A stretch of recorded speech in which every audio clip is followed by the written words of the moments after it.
Again for this Facebook Live. Just wanted to have a quick chat to you today about the topic, if there's no trust or respect, then it's not love. I expect to get a bit of pushback from this one, and certainly any time that I've talked in the counselling rooms about this, people tend to struggle with the concept of it. So I hear a lot in counselling rooms when people are in quite toxic, sometimes very unhealthy and even very abusive relationships. People will say, but I love them, despite the violence, despite emotional abuse or psychological abuse or even physical abuse. I love him or I love her. And so I just want to unpack that thought and we'll explore that a little. So first thing, I just want to define what trust is, and you can go and look these definitions up for yourself, and you'll find that they're not too far from what I'm saying here. So trust is reliance on the integrity, strength or ability of someone, or to have confidence in someone or something. That's basically what trust is. Respect is the deep regard for someone based on their abilities, qualities or achievements, and or a regard for their feelings, wishes and rights. So you can see that without trust, you can't have respect. So if there is no trust, there is no respect. So to combine both of those things and say, to respect and trust someone is to hold someone in high regard because of their qualities and abilities, to have regards for their feelings, wishes and rights, and to feel that you can rely on them and have confidence in their integrity and their abilities. That is literally the definition of what love is. When you think about it, love is that combination of high regard, caring about their thoughts, feelings and wishes and their rights, and knowing that you can rely on them and having confidence in the fact that you can rely on their integrity and their skill set, who they are, their abilities.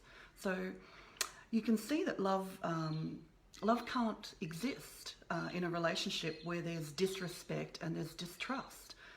If those things are the very definition of what love is, then love is respect and trust. And it requires respect and trust to exist. So what is this strong feeling that people talk of when they're in a relationship where there is no trust and there is no respect? They clearly feel something, and they feel very attached to that person. And to them it feels like love. It's what they've experienced as love. So I don't sit in the counselling room and say that's not love.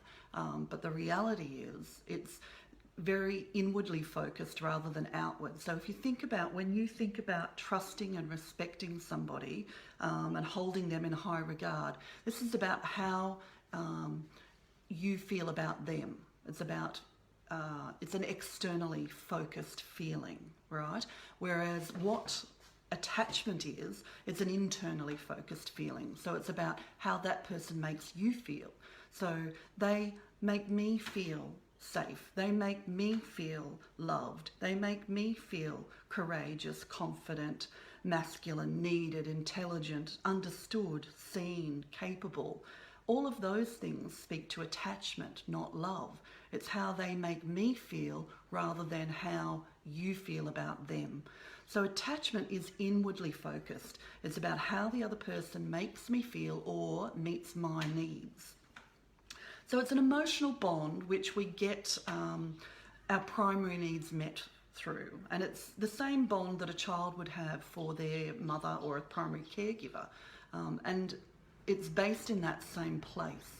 So attachment can be equally strong, but it can exist in an abusive relationship. You can be quite attached to someone even if there's no love, no trust, no respect, because that person may well still meet some of your needs. They may make you feel confident and courageous. They may make you feel seen and intelligent, understood, capable, all of those things.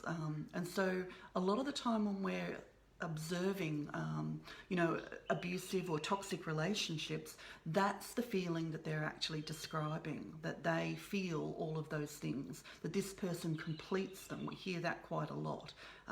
They're my other half, they're my better half, they complete me,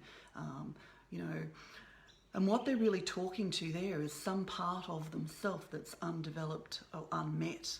It's a way in which they don't meet their own needs.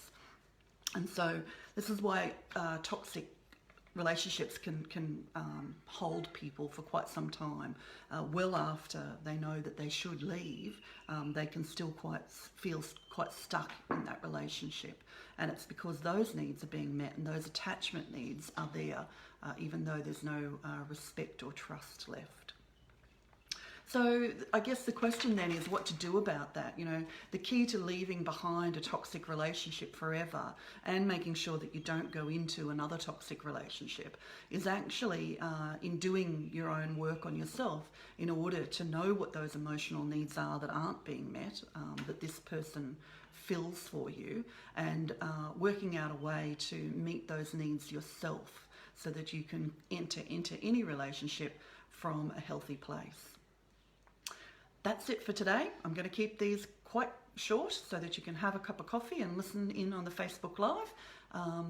Don't forget that you can add comments underneath the video. You can listen to this on podcast, and you can follow along on Instagram, Twitter, LinkedIn, and of course on Facebook. And if you've got any suggestions for other topics that you'd like covered in upcoming weeks, then please do let me know.